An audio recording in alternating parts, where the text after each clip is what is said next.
Welcome, everyone. So this was the other game that was played Tuesday. We had the Fever against the Connecticut Sun. It was played in They moved the game to Boston, and they got 19,000 fans. So that's a good thing for the WNBA, and it was a good game. This game was virtually a 2-point game for the entirety of the game until Indiana pulled away in like the last 3 minutes. And the Fever had some great interior passing, especially in the first half. There was a pass down inside, and then they'd pass it to someone else who would be open for a layup with Connecticut's shifting in their defense. And they did that quite a few times really, really well. It was really, I always love when you get pass, open shot, especially when that open shot's a layup. And then Kelsey Mitchell had a great game. She had a really nice play. We do myself and my friend Lisa D from CT, we do a weekly podcast and we pick a play of the game, and that's definitely going to be my play of the game. It was in the the first quarter. Kelsey Mitchell had driven to the basket, and Tina Charles actually got her hand on the ball, and she ended up getting a foul called. But Kelsey Mitchell just held it with one hand and went right up and in. And that was beautiful. Just beautiful. Especially a small guard like that. You're going up against, Kelsey Mitchell's 5'8", and Tina Charles is 6'5". And, she got some ball and some arm, and Mitchell held on to it. Very nice. But in case you're interested, we have, it's every Friday it comes out, discussions from the East Coast to the West Coast. And that I already know that's going to be my play of the game, play of the week. So congrats, Kelsey Mitchell. But she had a really nice game. But, the game could be summed up. Connecticut just didn't shoot well enough. And the fact that they were in the game for most of it, they were in the game the whole way. It was all just foul shots and stuff at the last few minutes. But they shot really badly. And if they just shoot a little better, they're going to start winning some games. I really liked what I saw from Lacan. She's a nice addition to Connecticut's squad. Tina Charles had a good game. She's really, she's an elder statesman, but, she gets a ball in her hands. She has that shot right from the foul line, and she makes most of those. So good game from her. Sanaya Rivers has been playing really well. They just need to shoot a little better, and Connecticut's going to start winning games. I'm really interested to see how they're going to do in the second half. But Indiana gets the win. They held strong through all of that, and they get the win 85-77. Really high scoring first quarter, 29-28, Indiana up. Then they both kind of went cold. The next quarter was 15-14, so at halftime, Indiana had a 2-point lead. Then third quarter even, 18-18, and then Indiana outscored Connecticut by 6 in the fourth, 23-17. And most of that, like I was saying, was in the last 3 or 4 minutes when Clark finally hit a 3-point shot. But she'll get it back. She's too good of a player to stay this cold. But when you deal with injuries like that, and let me tell you, I had a groin injury once, and it took a very long time for that to heal, where you could go, 100% and not feel that. Usually you'll get like a sharp pain right on the inside of your leg there, and you can't really move that well. So points in the paint, very even, 42-44. Second chance points, Connecticut actually had 13-2 benefit over that, but Indiana had the fast break points, which was 21-11. And if Connecticut had just hit some of those layups, they just missed them.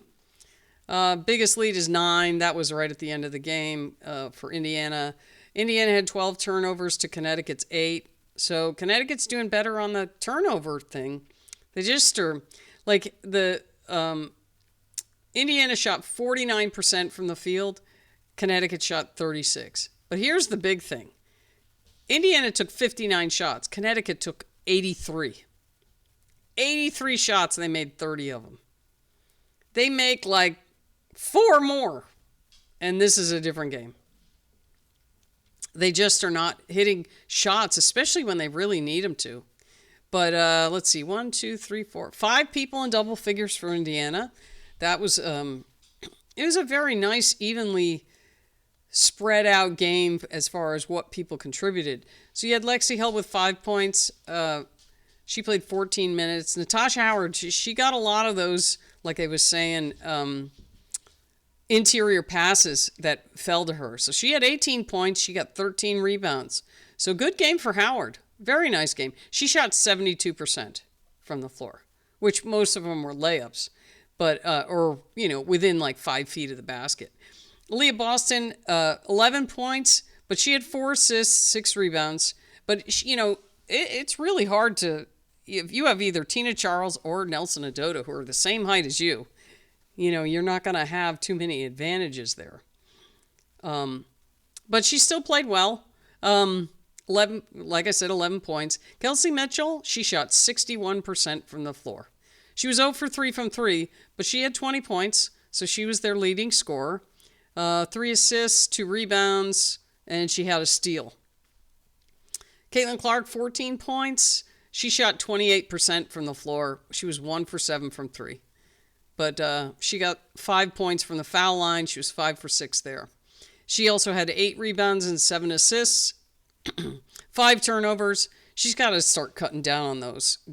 But she takes chances. So, whenever you take chances like that, you're going to have turnovers. But who doesn't like the fast pace pushing the ball up the floor? So you got to take one with the other. And, sometimes when you do that, you're going to have some great passes, but then also you're going to have some where the person on the other end can't handle the pass, or you miscommunicate, or, so you're going to get some turnovers that way. So, you take the good with the bad with that. So Sophie Cunningham, 11 points. She was 4 for 6, 2 for 3 from 3. So good game for Cunningham. Very nice. Dantas had a 3-point shot, and Timpson had a foul shot. So that was it for Indiana. That gave them their 85 points. They shot 26% from 3, so not good there. Rebounds, 37, and Connecticut had 40, so that was pretty close.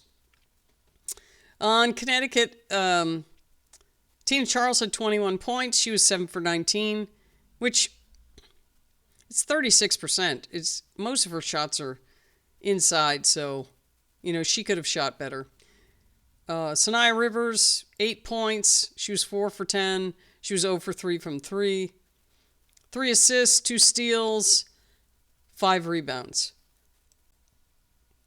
And then we have, Nelson Adoda, 6 points, 5 rebounds. She had a steal. No blocks. Well, I thought she had a block in there. Tina Charles got the block. I guess sometimes it's hard to tell them apart from the vision that you get. Sheldon, she shot badly, 0 for 7. She was 0 for 5 from 3. She's usually a better 3-point shooter than that. So she had a foul. She got 1 point. Bria Hartley, 11 points. She shot 37%, 3 for 7 from 3. And then she had one other one, which she missed, it looks like. 19 points from Lacan. Like I was saying, I like what I'm seeing there. She drives to the hoop really well. Although she missed a couple layups there. But they were contested layups. They weren't, wide open ones. And then we have Anisha Morrow. She's been playing well, too. She had 7 points and 12 rebounds. She was definitely in there working the boards, that's for sure. But she didn't shoot very well. Just 3 for 13, 1 for 4 from 3. Now, she's not really a 3-point shooter, but, they missed a lot of chippies. Connecticut did. That one example I gave you where Sheldon came in, and then I think Morrow was one of the ones under the basket there, and they just couldn't get the putback. Lindsay Allen was 2 for 3. She had 4 points. So that was pretty much it for Connecticut. They shot 20% from 3 and 36% overall. But when you take 83 shots, you got to score more than 77 points. But good game for the Fever. They came out the winners. They are now 12-10, and Connecticut is 3-19.